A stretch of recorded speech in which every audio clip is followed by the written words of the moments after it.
G'day PTV fans, welcome to Coach's Corner. It's been a few weeks since we've caught up and had a chat. This week I thought we'd just go through just something we've been trying to work on, mainly through our midfield, but it probably has to do a little bit with our small forwards and half-backs, but it's our ability to spread hard from stoppages, and we've really tried to focus pretty hard on our centre bounce stuff over the last month or so. And with the young midfield in there, you'll see there's a lot more broadbent. Andrew Moore's gone in there a lot more recently.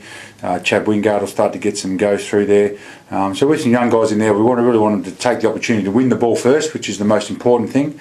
But after that, try and rather than just quick kick it, which there's got to be occasions when you're under too much pressure when you need to just move the ball on, and when there are other occasions we've got to show a bit more composure and try and share the ball around either through some handball and some real spread, which makes it very difficult for the opposition to slow you up, and also what it does allow you to do is allows you to try and transfer the ball either in your forward half or try and get the ball inside 50 to a deeper area, and if you can do that it's a lot easier to defend if we do lose the ball from that end result. So I'll take you through a couple of clips here, and you'll see what we're trying to do, and hopefully you'll see that transfer into our games, which you did on the weekend against Essendon.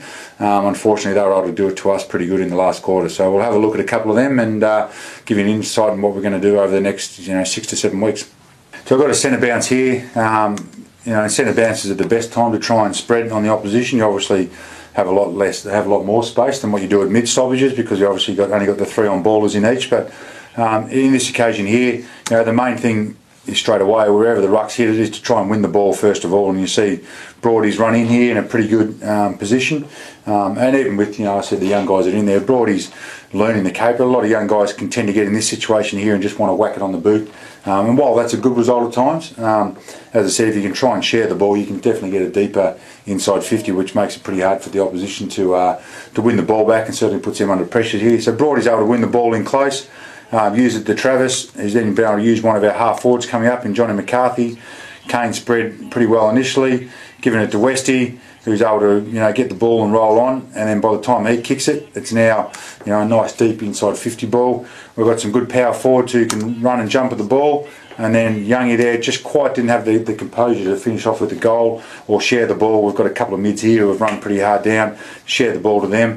Still bobbles out though in the meantime, and Matty Thomas, who initially was involved in that forward movement, didn't get involved but actually ran a pretty good route and is able to snap a goal and get over the top now. If Brody had got that ball at the start and just kicked it in, it might have landed on top of the 50, and we would have made a pretty difficult contest for us to try and hold it in there and make it easy for the opposition to run the ball out. Next clip here is from a mid throw-in, nearly on Essendon's back line. Brad Eber's been able to win the ball here. Once again, young mids will normally just get it and quick kick the ball, which counts as a clearance but really doesn't help your movement. So ideally you'd like to try and handball when you can. You see Brad's been able to give it to Youngie, who's come up as a forward. Kane's now been able to run and carry the ball. He's got good instruction from Johnny McCarthy. Then able to hit a forward leading up. Daniel Stewart is now able to look around the ground and see what's going on. Compared to if Brad just had got that ball and whacked on the boot, he would have made a contest out of it, but maybe the opposition able to win the ball goes to another stoppage. Well, out of this stoppage we're now able to give ourselves an inside 50. Daniel Stewart's able to run and carry a bit more.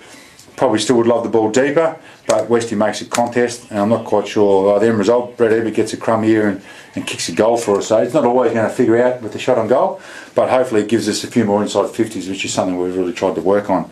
The last one here is another centre bounce. The Rucks have gone up for the ball, competed, they've won it. Kane's been able to win the ball in close, share it to Andrew Moore. Once again, it's easy for Morey to get the ball and just want to quickly kick it, but he's heard some good voice. There's Johnny McCarthy running off the back line, able to use the ball, kick it to a forward. Now straight away, Redo's got this ball. If his last option is to kick it inside 50, well, it's going to go pretty deep inside 50 and give us a lot better chance to kick a score. Midfielders are definitely spread to come in. Probably like it that Redo gets his ball on a little bit quicker, because by now Essendon's got some numbers in. So even though it's probably not the ideal option, we'd rather have it, the ball's definitely right at the goal face and is a pretty dangerous spot for us. So the difference between sharing the ball and quick kicking it, as you can see there, certainly makes you a lot more dangerous team. But there are going to be times when you don't want to do it because you're going to get tackled and you're going to force a turnover and the opposition can take it down the field. So it's about understanding when you're under pressure or implied pressure, and our young midfielders will develop that as they play more games with each other and play some games against some pretty good teams.